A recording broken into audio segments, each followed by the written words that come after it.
Hi friends, welcome back. നമ്മളെല്ലാവരും ചപ്പാത്തിയെല്ലാം കഴിച്ച് മടുത്തവരായിരിക്കുമല്ലേ. അപ്പോൾ നമുക്ക് ചെറിയൊരു വെറൈറ്റിയോടെ ചപ്പാത്തി ഉണ്ടാക്കിയാലോ.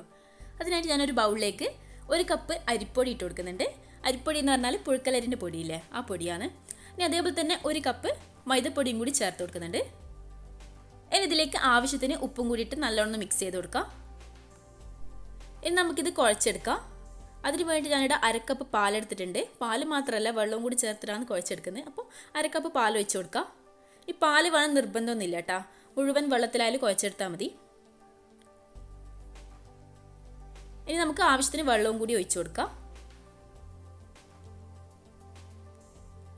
നല്ലോണം ഒന്ന് കുഴച്ചെടുക്കാം.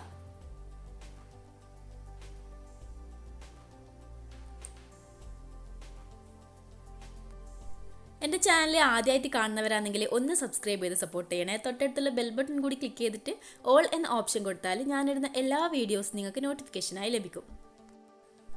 അപ്പോൾ ഇത് കുഴച്ചെടുത്തിട്ടുണ്ട്. ഇനി നമുക്കിത് 15 മുതൽ 20 മിനിറ്റ് വരെ റെസ്റ്റ് ചെയ്യാൻ വേണ്ടി വെക്കാം. അപ്പോൾ കൂടുതൽ സോഫ്റ്റ് ആവും. അപ്പോൾ 15 മിനിറ്റ് ആയിട്ടുണ്ട് കേട്ടോ. ഞാനിത് ചെറിയ ചെറിയ ബോൾസ് ആക്കി കൊടുക്കലാണ്. അപ്പോൾ ഞാനിത് ചെറിയ ബോൾസാണ് ആക്കുന്നത്. നിങ്ങളെ ഇഷ്ടത്തിനനുസരിച്ചിട്ട് വലുപ്പം കൂട്ടാം. അപ്പോൾ ഇതേപോലെ തന്നെ മുഴുവനായും ചെയ്തെടുക്കാം.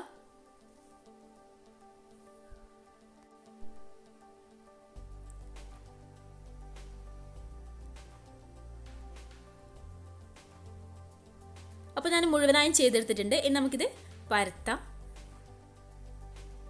അപ്പോൾ കുറച്ച് മൈദപ്പൊടി ഇട്ടിട്ട് ഇതേപോലെ ഒന്ന് പരത്തിയെടുത്താൽ മതി. നല്ലോണം സോഫ്റ്റ് ആയിട്ടുള്ള മാവായതുകൊണ്ട് തന്നെ പെട്ടെന്ന് നമുക്ക് പരത്തിയെടുക്കാൻ വേണ്ടി പറ്റും. അപ്പോൾ ഞാൻ ഒന്ന് പരത്തിയെടുത്തിട്ടുണ്ട്. ഈ ഒരു കനത്തിലാണ് ഉള്ളത്, നിങ്ങൾക്ക് കാണിച്ചു തരാം. ഈ ഒരു കനത്തിലാണുള്ളത്. ഇനി നമുക്കിത് ചുട്ടെടുക്കാം. അപ്പോൾ ഞാൻ നേരത്തെ തന്നെ ഒരു പാന് ചൂടാകാൻ വേണ്ടിയിട്ട് വെച്ചിന്. അതിലേക്ക് ഈ ഒരു ചപ്പാത്തി ഇട്ട് കൊടുക്കുന്നുണ്ട്. അപ്പോൾ ഒരു ഭാഗം ചെറുതായിട്ട് ആയിട്ടുണ്ട്. ഇതൊന്ന് തിരിച്ചിട്ട് കൊടുക്കാം. അപ്പോൾ നല്ലോണം പൊങ്ങി വരുന്നുണ്ട്. പെട്ടെന്ന് തന്നെ ആവും കേട്ടോ, പെട്ടെന്ന് തന്നെ കുക്കായി കിട്ടും. ഓവറായിട്ട് കുക്കാകേണ്ട ആവശ്യമൊന്നുമില്ല. അപ്പോൾ നല്ലോണം പൊങ്ങി വന്നിട്ടുണ്ട്. അപ്പോൾ ഇത് റെഡി ആയിട്ടുണ്ട്. ഇതേപോലെ തന്നെ ബാക്കി നമുക്ക് ചെയ്തെടുക്കാം. നിങ്ങൾ എന്തായാലും ഈ ഒരു ചപ്പാത്തി ട്രൈ ചെയ്ത് നോക്കണം.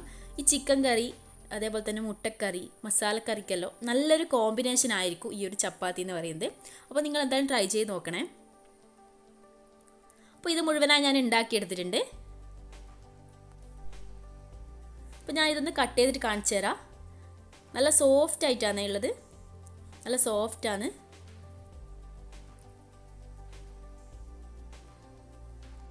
അപ്പോൾ ഈ ഒരു വീഡിയോ നിങ്ങൾക്ക് ഇഷ്ടമായെന്ന് വിചാരിക്കുന്നു. ഇഷ്ടമായാലും ലൈക്ക് ചെയ്യുക, കമൻറ്റ് ചെയ്യുക, കൂട്ടുകാർക്കെല്ലാം ഒന്ന് ഷെയർ ചെയ്ത് കൊടുക്കുക. അടുത്ത വീഡിയോയുമായി വരുന്നവരെ എല്ലാവർക്കും ബൈ ബൈ.